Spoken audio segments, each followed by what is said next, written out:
Good morning students. आज का अपना टॉपिक है अपवहन वेग तथा विद्युत धारा में संबंध।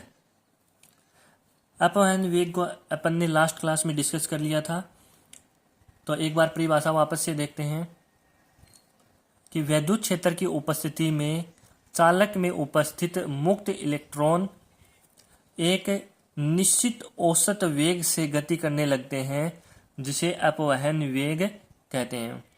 तथा विद्युत धारा की परिभाषा आप लोग जानते हो कि किसी चालक में आवेश प्रवाह की दर विद्युत धारा कहलाती है।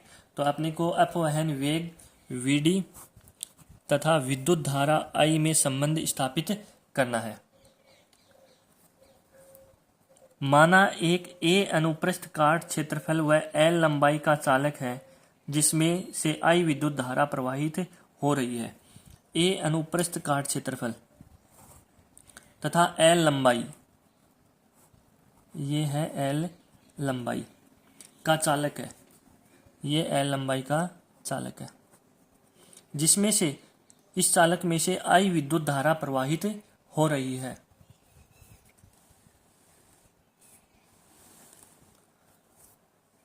तो चालक से प्रवाहित विद्युत धारा, चालक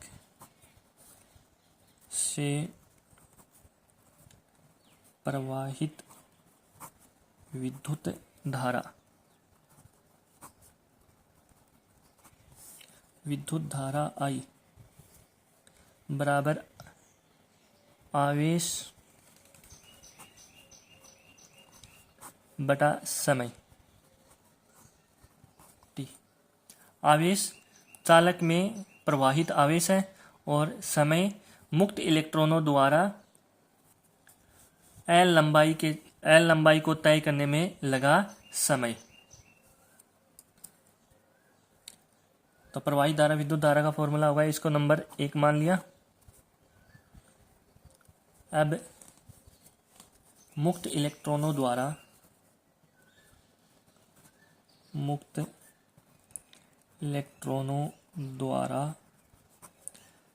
L लंबाई तय करने में लगा समय T बराबर दूरी बटा साल। देखो एक बार डायग्राम से समझते हैं। ये L लंबाई का चालक है, इसमें इस चालक में आवेश प्रवाह की दर विद्युत धारा कहलाती है। तो I का फॉर्मूला हो गया आवेश बटा समय। ये जो इलेक्ट्रॉन्स हैं, ये जो प्रवाहित हो रहे हैं इलेक्ट्रॉन्स, आवेश बटा समय, ये हो गया विद्युत धारा का फॉर्मूला। और समय यहाँ पर रहेगा कि मुक्त इलेक्ट्रॉनों द्वारा, ये जो मुक्त इलेक्ट्रॉन है, मुक्त इलेक्ट्रॉनों द्वारा L लंबाई के चालक को, जैसे मान लो कोई मुक्त इलेक्ट्रॉन यहाँ पर है और ये मुक्त इलेक्ट्रॉन L लंबाई को तय करने में जितना समय लेगा, उसी समय को लिया है यहाँ पर। ठीक है, तो समय बराबर हो गया दूरी बटा चाल। तो दूरी है यहाँ पर L, क्योंकि L लंबाई का चालक लिया है अपन ने, और चाल हो गई Vd अपवहन वेग। मुक्त इलेक्ट्रॉनों का वेग होता है अपवहन वेग, इसको नंबर 2 मान लिया। अपने को संबंध स्थापित करना है विद्युत धारा I और इस Vd के अंदर संबंध स्थापित करना है। तो अब आगे करते हैं इक्वेशन को। आवेश बराबर Q बराबर होता है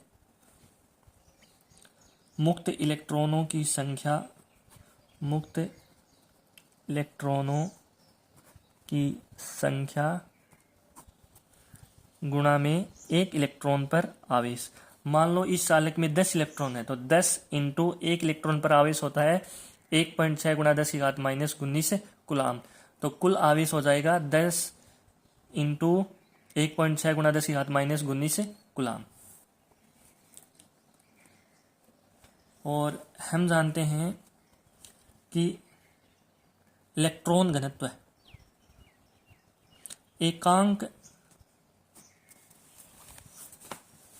इलेक्ट्रॉन घनत्व की बात करते हैं एक बार। एकांक आयतन में उपस्थित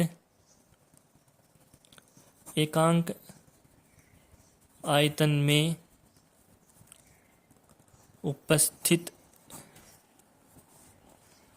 आवेश इलेक्ट्रॉन घनत्व कहलाता है, या एकांक आयतन में उपस्थित इलेक्ट्रॉनों की संख्या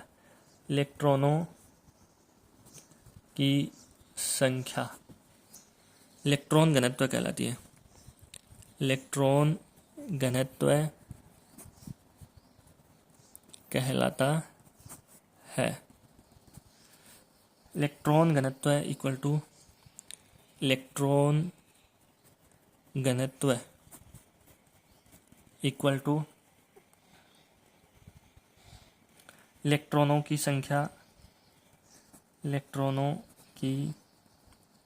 संख्या बटा आयतन।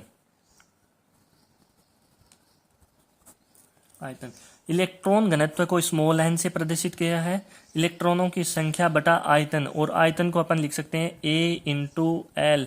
ए है अनुप्रस्थ काट क्षेत्रफल, एल है चालक की लंबाई। यहाँ ए है अनुप्रस्थ काट क्षेत्रफल,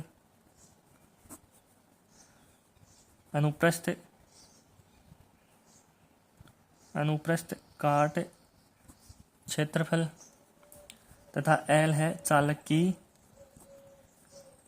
लंबाई। यहां से इलेक्ट्रॉनों की संख्या आ जाएगी,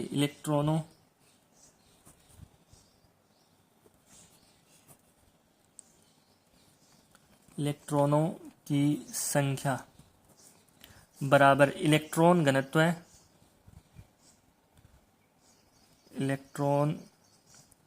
घनत्व इंटू आयतन। इलेक्ट्रॉन घनत्व है यहाँ पर स्मॉल n और आयतन है A इंटू एल। तो इलेक्ट्रॉनों की संख्या आ गई, इलेक्ट्रॉनों की संख्या बराबर आ गई NaL। इसको नंबर मान लिया 3। और क्यों बराबर होता है? मुक्त इलेक्ट्रॉनों की संख्या गुणा में होता है एक इलेक्ट्रॉन पर आवेश।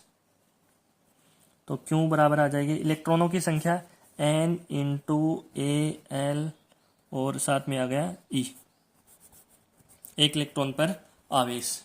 ये इलेक्ट्रॉनों की संख्या आ गई। ये समीकरण नंबर हो गया 4। अब समीकरण नंबर 1 था अपने पास I बराबर Q अपॉन T। तो इसमें समीकरण 2 व 4 से Q व T के मान रखने पर Q का मान तो आ गया N into AL into E, और T का मान था अपना, T बराबर था दूरी बटा चाल, और दूरी थी यहाँ पर L लंबाई का चालक था, और चाल थी अपॉन वेग VD।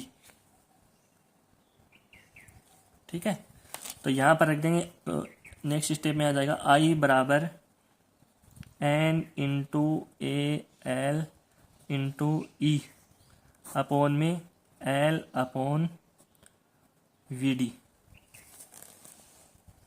तो देखो L से L कैंसिल हो जाएगा, तो I इक्वल टू आ जाएगा NaE, और ये VD ऊपर चला जाएगा तो VD। तो I बराबर हो गया NaE VD, या फिर यहाँ से VD निकाल सकते हैं अपवहन वेग। VD बराबर I अपॉन NaE, ये आ गया अपवहन वेग और विद्युत धारा में संबंध। यदि किसी चालक में विद्युत धारा कांस्टेंट हो, यदि किसी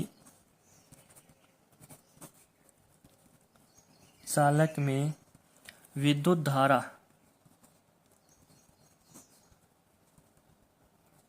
कांस्टेंट हो,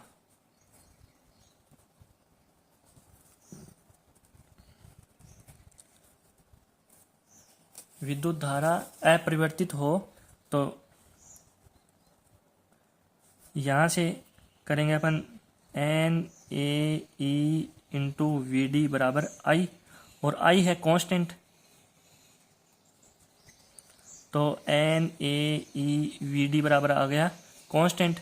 अब एन है इलेक्ट्रॉन घनत्व है, तो चालक एक समान चालक है तो इलेक्ट्रॉन घनत्व है भी कांस्टेंट हो जाएगा। ई इलेक्ट्रॉन पर आवेश है, ये भी कांस्टेंट है, तो ए वी डी बराबर आ गया कांस्टेंट। और इसी बात को अपन लिख सकते हैं A one V D one बराबर हो जाएगा A two V D three बराबर A three V D three. A one V one equal to A two V two बराबर ए थ्री वी थ्री बराबर कांस्टेंट। तो अपना विद्युत धारा में संबंध आया V D equal to I upon N A E. N यहाँ पर स्मॉल एन इलेक्ट्रॉन घनत्व है, आई एन लंबाई के चालक से प्रवाहित विद्युत धारा है, ए चालक का अनुप्रस्थ काट क्षेत्रफल है, और ई है इलेक्ट्रॉन पर आवेश। Thank you for watching this video.